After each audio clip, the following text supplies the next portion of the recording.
Hello and welcome back, everybody. Gala here, and do bear in mind I just woke up and I did just read the new remix that we now just obtained. So I'll be going over that and whether or not you should summon for this. So before I continue any further, as always, links are in the description, and feel free to subscribe for more content. Every subscriber means a lot to me. We're dangerously close to that 1.2k. Let's see what you guys can do about that, shall we? And without further ado, let us begin. So, first of all, we have, this is the Saiga and the armored Yachiyo banner. These two are general pool, so let that dictate immediately. But also, for the remix stuff, Galilee is refeatured, and also we have Gala Reborn Zephyr here as well. Meaning, if you are desperate for wind units, if you are really desperate for wind units for your teams in general, I would say this is a good banner to summon on if you do need wind. But also, once again, Fire Emblem Heroes is literally going to be the next banner. So immediately what I have to say about that is, if you are summoning on Fire Emblem Heroes, skip this. Skip this banner immediately. Alright? This banner is not worth over Fire Emblem Heroes, especially for Peony, because Peony is just dumb. So without further ado, let us dissect these units. So Saiga here is a close range attacking Manicaster unit, and immediately he is Stormlash. So first things first, the S1 it inflicts Stormlash, but when you are, well, close to the foe, hence close range Manicaster, he grants himself enemy insight, which will have 3 levels. When level 3 is active, it will consume the level 3 and deal damage. It will inflict Stormlash still, but it will have a Punisher attached onto it, 2 of which it will deal 20% more damage. Pretty nice. Excuse me. So one thing to keep in mind will be that this SP cost here, it is the same SP cost as the S2, and this is going to be kind of important a little bit later. So now going into the S2, it will dispel 1 buff from multiple targets and grant the user the enemy insight effect. This skill will only affect each target once per use, meaning, well, you can only dispel 1 buff per hit. So say, for example, 1 boss on the field, you hit him like 3 times, it will only do the 1 buff. It will not dispel 3 buffs. So a 1 enemy insight, level 3 is active, consumes it, dispels 1 buff from multiple targets, and grants the user calculated shots effect. This will only activate each once per target. But yes, the reason why I'm mentioning that they have the same SP cost, meaning that you can immediately get level 2 of the enemy insight whenever you do a certain amount of hits. It's just bang bang. Very simple. But then from there, you can then choose whether or not you want to have calculated shots or a Punisher. Now just very quickly, standard gun stuff and also just standard water stuff. But well, as we see here, enemy insight level 3 is about to have another use. All right, so enemy insight level 3, when it is active, increases the amount the user's next force strike, lowers the mode gauge by 300%. This force strike will consume the buff. So what I have said on Twitter, and I feel like a lot of people kind of like fell short of when reading this, is that he has 3 modes. All right, and in which this 3rd mode will come from calculated shots. All right. So then when calculated shots is active, increases the power of standard attacks by 10%, the amount skill gauges are filled by standard attacks by 10%, and the critical rate of standard attacks by 10%. So immediately he has 3 modes that all revolve around what he does with his enemy insight level 3. So the first thing is skill spam punishers. This will be where he just does the S1 whenever he has level 3 and really abuses damage. That's number 1. Number 2 will be granting calculated shots, which will in turn make him a standard attack damage dealer. I have seen standard attack users be used before. They can be really good. But also Overdrive Shredder and 4 strike damage dealer. That would be his third use. His third mode, I should say. So building him for one of these modes and operating him accordingly, it can be fun. He can most definitely be an interesting unit. That is for sure. But now, to quickly round out his kit, we have Freeze Res. That is to be expected, so be careful about Bog and Dominion. And also, Strength 13%, 1 HP 70% or above. Now though, I do feel like Saga is going to be a really good unit. He is going to be a very, very good unit because once again, none of his kit is affected by Dominion. His S2, it can hit multiple targets, and well, based off of what I've seen off of his S1, it's like a big thing that goes whoom. I don't know how to describe it. It looks like it will have a good area of effect when you're at one end of the map and kind of just have everyone in like a line. It'll just go whoom. Like fucking Gojo Purple, okay? That's the best way I can describe it if you have seen JJK. Alright, that's the best way I can describe it. It's like fucking purple. But yes, like it should be really good. He should be really, really good. So I'm excited to see what people do for him. I will also like to see which mode is superior in the end because those will be calculations people will most definitely do. So I'm going to keep my eyes open for those. It will be posted on the Reddit, I bet. So yes, be sure to keep your eyes open if you are interested in him.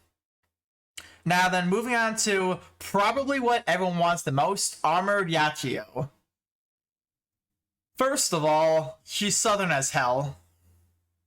Especially in her English voice. Like, holy shit. That's the best I can say, just holy shit. So attack, Flame Katana. Called that, but very, very nice in the end. Now though, her S1, it's just a buff. It's Perilous Flourish, a next 3/4 stress powered up, and deal extra damage to Scorch Rent foes. Pretty nice, I would say. Pretty nice SP cost. Then Blossom Dance, this one will be shareable. Damage turns directly hit Scorch Rent and grants the user immunity to knockback. It does quite a bit of stuff actually, so I don't know the exact stuff. This will be nice for flurries, I will say, and which you will see why flurries are important for her in a little bit. But 5.5k SP, not bad. Knockback immunity lasts 15 seconds, not terrible at all. Strength is standard, and Scorch Rend equals Wind Res. Nobu is still better in this front. Now, this is where she gets interesting. So, Unrelenting Blade 2 increases strength by 20% for every 15 seconds that pass without the user being knocked back by an enemy. This buff will stack up to 3 times. All stacks will be lost upon being knocked back by an enemy. This is probably for non-nihility content. That's probably what this is going to be. We've seen this before in Kirsty. It did not work well for Kirsty because if I remember correctly, it was 30 seconds. If I remember her correctly. So with her being much more built to be knockback immune rather than shield based, she's immediately better. But also I do want to go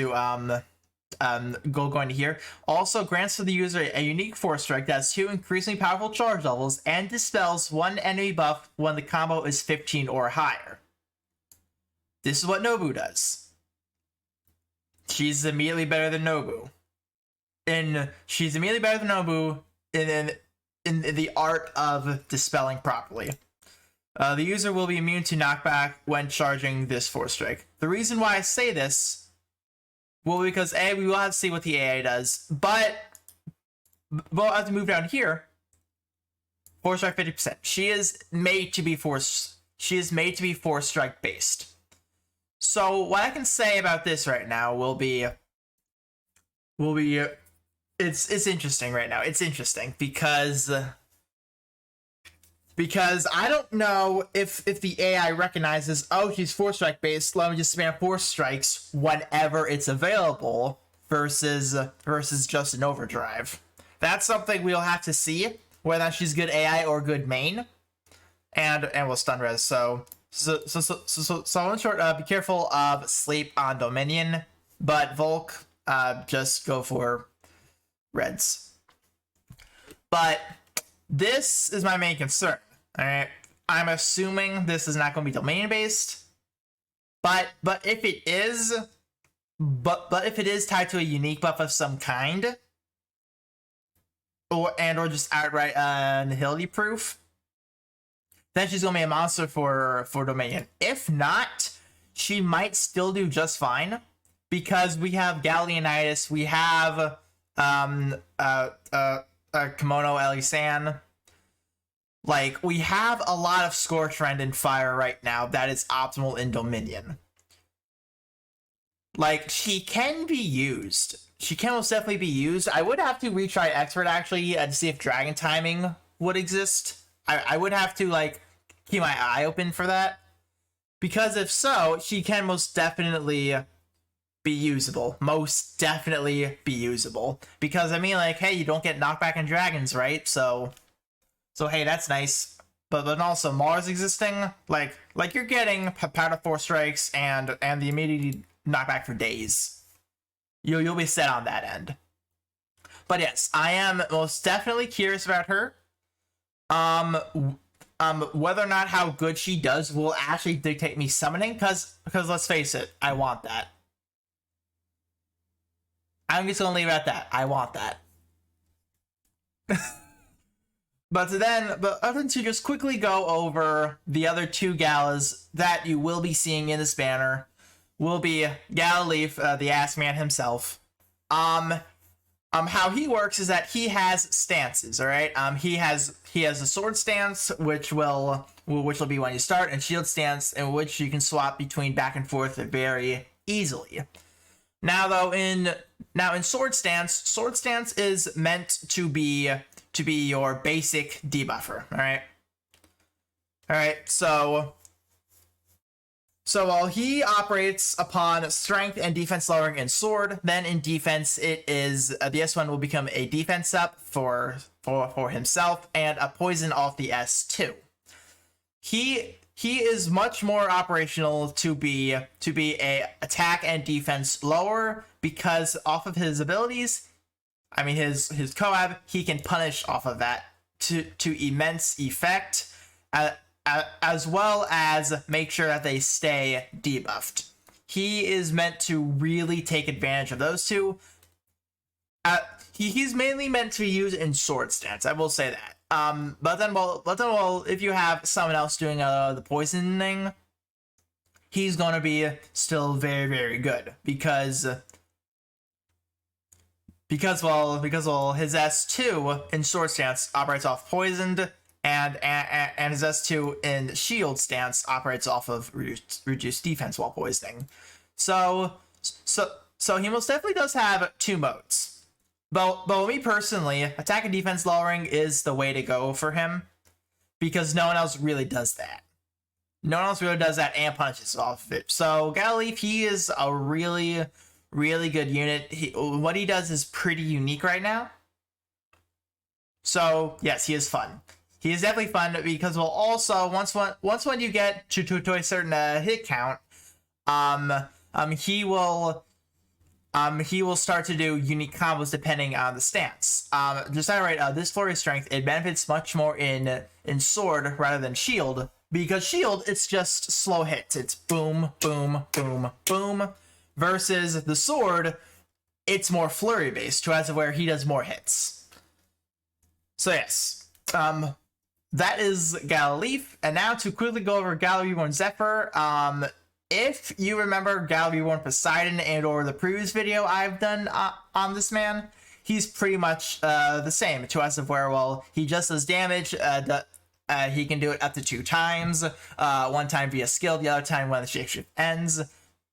Then your standard strength 70% with 30% damage modifier to wind attuned enemies. And non-attunement too. I forgot about that. So yes, he's like one of the best wind dragons in the entire game.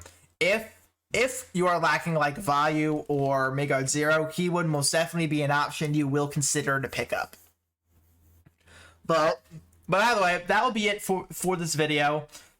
Just going over the new units, the other units, and saying my piece about them, and what I hope will arise from them, and well, this will end up being down to testing. All right. Now, though, I know my brother will be summoning for her day 1. Maybe I steal his account. Well, quote unquote steal. All right. So let me know what you guys think about that. All right.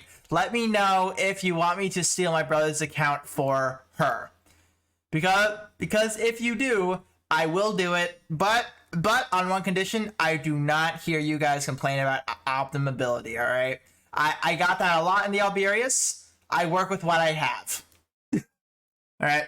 So yes, let me know about her. And Saga, honestly, if he pulls him, if he 50s him, I will probably do MB because he has mana casters really worked up. So maybe. Vague maybe. But hopefully you guys did enjoy this video. And until next time, I'll see you all probably tomorrow actually. So I'll see you then. Bye.